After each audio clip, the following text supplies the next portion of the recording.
2 ಕೋಟಿ ಕೊಡ್ತೀನಿ ಅಂತ ಇದ್ದಾರೆ. ನಾವು ಅದಕ್ಕೆ ಡಬಲ್ ಕೊಡ್ತೀವಿ. ನಾವು ಒಂದು ವರ್ಷದಲ್ಲಿ ನಾವು ತೀರಿಸ್ತೀವಿ. ಅಲ್ಲಿ ನೋಡಬೇಕಾಗಿತ್ತು ಅವ್ರ ಮುಖಗಳನ್ನ ನೀವು. ಅವ್ರು ಯಾರನ್ನ ರೈತರು ಅಂತ ಅನಿಸ್ತದ ನಿಮಗೆ? ಸುಮ್ಮನೆ ಶಾಲ್ ಹಾಕೊಂಡಿದ್ದಾರೆ, ಏನೋ ಹಾಕೊಂಡಿದ್ದಾರೆ, ರೈತರಲ್ಲ ಅವರು. ಈಗ ನಾನು ಹೇಳ್ತೀನಿ ನೋಡಿ, ಕಷ್ಟನೋ ಸುಖನೋ ಸಾಲನೋ ಗಿಲನೋ ಒಂದೊತ್ತು ನೆಮ್ಮದಿಯಾಗಿ ಊಟ ಮಾಡ್ತಾ ಇದ್ದಾನೆ. ಈಗ ಅವ್ರು ಕೊಡೋ 2 ಕೋಟಿ ತಿಂದ್ಬಿಟ್ಟು ನಾಳೆ ದಿನ ನೆಮ್ಮದಿಯಾಗಿಲ್ಲ ಅಂದರೆ ಈಗ ನಾವು ಅದೇ ನಾನು ಹೇಳ್ತಾ ಇರೋದು, ನಾನು ಡಬಲ್ ಕೊಡ್ತೀನಿ. ನಾನು ಅವ್ರ ಯೋಗ್ತಿಗೆ ಗ್ರೇಟರ್ ಬೆಂಗಳೂರು ಅಂತೆ, ವೃಷಭಾವತಿ ಕೇಳಿ ಹಾಳಾಗಿದೆ. ವೃಷಭಾವತಿ ಅದ್ರ ಊಳೆತ್ತಕ್ಕಾಗಲ್ಲ ಒಂದು ವರ್ಷ. ಅವರು ಗ್ರೇಟರ್ ಬೆಂಗಳೂರು ಮಾಡ್ತಾರಾ? ವಿಷಯ ಈ ಊರಿನ ಕನಸು ಕಟ್ಕೊಂಡಿರುವಂತ, ಈ ಊರಿನ ಭವಿಷ್ಯ, ಈ ಊರಿನ ಕನಸು ಕಟ್ಟಿರುವಂತ ಮುಂದಿನ ಕುಡಿ ಯಂಗ್ ಲೀಡರ್ ನಮ್ ಜೊತೆಗಿದ್ದಾನೆ. ಏನಪ್ಪ ಹೆಸರು ನಿಂದು? ಸರ್ ಸಂಜಯ್. ನನ್ನ ಸಂಜಯ್ ಎಷ್ಟನೇ ಕ್ಲಾಸು? ನಾನೀಗ ಬಿ ಮಾಡ್ತಾ ಇದ್ದೀನಿ. ಬಿ ಮಾಡ್ತೀರಿ, ಇಂಜಿನಿಯರಿಂಗ್. ಇಲ್ಲಿ ಬರಡು ಭೂಮಿಯಲ್ಲಿ ಮನೆ ಮಠ ಕಟ್ಕೊಂಡು ಅಸಕರ ಸಾಕಿಸ್ಕೊಂಡು ಇಂಜಿನಿಯರಿಂಗ್ ಓದ್ತಾ ಇದ್ದಾರೆ ಅಂತ ಹೇಳಿದ್ರೆ ಡಿ ಕೆ ಶಿವಕುಮಾರ್ ಆಗ್ಲಿ ಅಥವಾ ಸರ್ಕಾರದ ಜೊತೆಗಿರುವಂತ ಯಾರನ್ನೇ ಆದ್ರೂ ನಾನು ಪ್ರಶ್ನಿಸ್ತೀನಿ, ಇದು ಭೂಮಿ ಬರಡಲ್ಲ. ಇಲ್ಲಿ ಇಂಜಿನಿಯರಿಂಗ್ ಓದುವಂತ ತಾಕತ್ತಿರುವಂತ ಹೈಕ್ಳುಗಳಿದ್ದಾರೆ. ಹೇಳಪ್ಪ, ನಿಮ್ಗೆ ಎಷ್ಟು ಜಮೀನ್ ಐತಿ? ಸರ್ ನಾನು ಅಜ್ಜಿ ಮನೆ ಇಲ್ಲಿ. ಅಜ್ಜಿ ಮನೆ. ಸೊ ಅಜ್ಜಿ ಮನೆಯಿಂದ ನಾನು ಇಲ್ಲೇ ಓಡಾಡ್ತೀನಿ. ಅಜ್ಜಿ ಮನೆಗೆ ಎಷ್ಟು ವರ್ಷದಿಂದ ಬರ್ತಾ ಇದೆಯಾ? ಸರ್ ನಾನು 5 ವರ್ಷ ಇಲ್ಲೇ ಇದ್ದೀನಿ. ಒಂದು 10 ವರ್ಷದಿಂದ ನಾನು ಇಲ್ಲೇ ಇದ್ದೀನಿ. ಈಗ ನಿಮ್ಮ ಅಜ್ಜಿ ಜಮೀನೆಲ್ಲ ಕೊಡ್ತಾರಂತೆ, ಕೊಡ್ಬೇಕು ಅಂತ ಎಲ್ಲ ಸರ್ಕಾರದವರು ಹೇಳ್ತಾರೆ. ಏನಂತಾರೆ ನಿಮ್ ಅಜ್ಜಿ?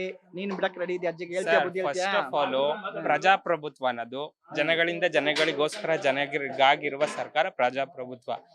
ಇವ್ರು ನೋಡಿದ್ರೆ ಪ್ರಜಾಪ್ರಭುತ್ವನೇ ಕಾಪಾಡ್ತಾ ಇಲ್ಲ ಬೇಸಿಕ್ಲಿ. ಸೊ ಇವ್ರೇನಂದ್ರೆ 2 ಕೋಟಿ ಕೊಡ್ತೀನಿ ಅಂತ ಇದ್ದಾರೆ. ನಾವು ಅದಕ್ಕೆ ಡಬಲ್ ಕೊಡ್ತೀವಿ. ನಾವು ಒಂದು ವರ್ಷದಲ್ಲಿ ನಾವು ತೀರಿಸ್ತೀವಿ. ಅಷ್ಟು ಕೆಪಾಸಿಟಿ ಐತೆ ನಮ್ಗೆ. ಡಿ ಕೆ ಶಿವಕುಮಾರ್ಗೆ ಈ ಊರಿನ ಇಂಜಿನಿಯರಿಂಗ್ ಹುಡುಗ 4 ಕೋಟಿ ಕೊಡ್ತಾರಂತೆ. ಚಾಲೆಂಜ್ ಆಗ್ತಿದ್ದಾರೆ ಡಿ ಕೆ ಶಿವಕುಮಾರ್ ಅವರೇ. ನೋಡಿ, ಮೊನ್ನೆ 80% ಕೊಡ್ತೀನಿ ಅಂತ ಅಂದಿದ್ರು. ಅಲ್ಲಿ ನೋಡ್ಬೇಕಾಗಿತ್ತು ಅವ್ರ ಮುಖಗಳನ್ನ ನೀವು. ಅವ್ರು ಯಾರನ್ನ ರೈತರು ಅಂತ ಅನಿಸ್ತದ ನಿಮ್ಗೆ? ಸುಮ್ಮನೆ ಶಾಲ್ ಹಾಕೊಂಡಿದ್ದಾರೆ, ಏನೋ ಹಾಕೊಂಡಿದ್ದಾರೆ, ರೈತರಲ್ಲ ಅವರು. ಅವ್ರು ಹೆಂಗೆ 80% ಅಂತ ಹೇಳಿದ್ರು? ಬಂದು ನೋಡ್ಲಿ ಹೇಳಿ ಇಲ್ಲಿ. ಅವ್ರು H.D. ಬಾಲಕೃಷ್ಣ, ನಾನು ಹೇಳ್ತಾ ಇದ್ದೀನಿ H.D. ಬಾಲಕೃಷ್ಣನ್ಗೆ ನಾನು ಒಂದು ಲೆಟ್ರ್ ಕೊಟ್ಟಿದ್ದೆ. ಏನಂತ, ನಾನು ಹಿಂಗೆ ಎಜುಕೇಶನ್ ಮಾಡ್ತಾ ಇದ್ದೀನಿ, ನನಗೆ ಲ್ಯಾಪ್ಟಾಪ್ ಕೊಡಿ ಅಂತ. ಅದ್ರ ಬಗ್ಗೆ ಕೇರೇ ಇಲ್ಲ. ಸೊ ಏನು ಬಂದು ಇಲ್ಲಿ ಮಾಡೋದು ಇವರು? ನಾನು ಹೇಳೋದು ಇಷ್ಟೇ, ಅವ್ನು 2 ಕೋಟಿ ಕೊಡ್ತಾರಾ? ನಾವು ವಿತಿನ್ 1 ಇಯರಲ್ಲಿ ಡಬಲ್ ತೀರಿಸ್ತೀವಿ ರೈತರು ಅಷ್ಟೇ. ನಾವು ಅವ್ನಿಗೆ ಡಬಲ್ ಕೊಡ್ತೀವಿ ನಾವು. ನಿಜಪ್ಪ, ನೀನು ಹೇಳ್ತಿರೋದು ಕರೆಕ್ಟ್. ನಮ್ಮ ರೈತರು ಇವತ್ತು ದೇಶನ ಸಾಕ್ತಿರೋದು. ರೈತರ ತಾಕತ್ತನ್ನು ಯಾರು ಕೆಣಕಬಾರ್ದು. ನೀವೆಲ್ಲ ಮುಂದಿನ ರೈತರು, ಮುಂದಿನ ಪೀಳಿಗೆ, ದೇಶದ ಭವಿಷ್ಯ. ಹೌದು ಸರ್, ನಾನು ಅದೇ ಹೇಳ್ತಾ ಇರೋದು. ರೈತ ಈಗ ನಾನು ಹೇಳ್ತೀನಿ ನೋಡಿ, ಕಷ್ಟನೋ ಸುಖನೋ ಸಾಲನೋ ಗಿಲನೋ ಒಂದೊತ್ತು ನೆಮ್ಮದಿಯಾಗಿ ಊಟ ಮಾಡ್ತಾ ಇದ್ದಾನೆ.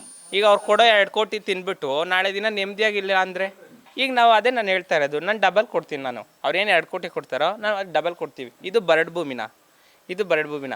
ಅವ್ರ ಯೋಗ್ತಿಗೆ ಗ್ರೇಟರ್ ಬೆಂಗಳೂರು ಅಂತೆ, ವೃಷಭಾವತಿ ಕೇಳಿ ಹಾಳಾಗಿದೆ. ವೃಷಭಾವತಿ ಅದ್ರ ಊಳೆತ್ತಕ್ಕಾಗಲ್ಲ ಒಂದು ವರ್ಷ. ಅವರು ಗ್ರೇಟರ್ ಬೆಂಗಳೂರು ಮಾಡ್ತಾರಾ? ಇದೆಲ್ಲ ಊಸಿ ಸರ್. ನಾನಂತೂ ಯಾವುದೇ ಕಾರಣಕ್ಕೂ ರೈತರುಗಳು ಕೊಡಲ್ಲ. ಕೆಲವೊಂದು ಏನಂದರೆ ರೈತರು ಸ್ವಲ್ಪ ಒಗ್ಗಟ್ಟಾಗಿ ಅಂದರೆ ಸ್ವಲ್ಪ ಹಿಂಜರ್ತಾ ಇದ್ದಾರೆ. ನನಗೆ ಗೊತ್ತಿಲ್ಲ ಅದೇನು. ನನಗೆ ಭಯ ಕಾಣಿಸುತ್ತೆ ಕೆಲವು ರೈತರಲ್ಲಿ. ಇಲ್ಲ, ಕೆಲವು ಭಯ ಕಾಣಿಸೋದಲ್ಲ, ಕಾಂಗ್ರೆಸ್ನವರು ಮಾಡಬೇಕು ಅಂತವ್ರೆ. ಈ ನಾವು ಬೇಡ ಅಂತವ್ರೆ. ಓಕೆ, ಇಷ್ಟೇ.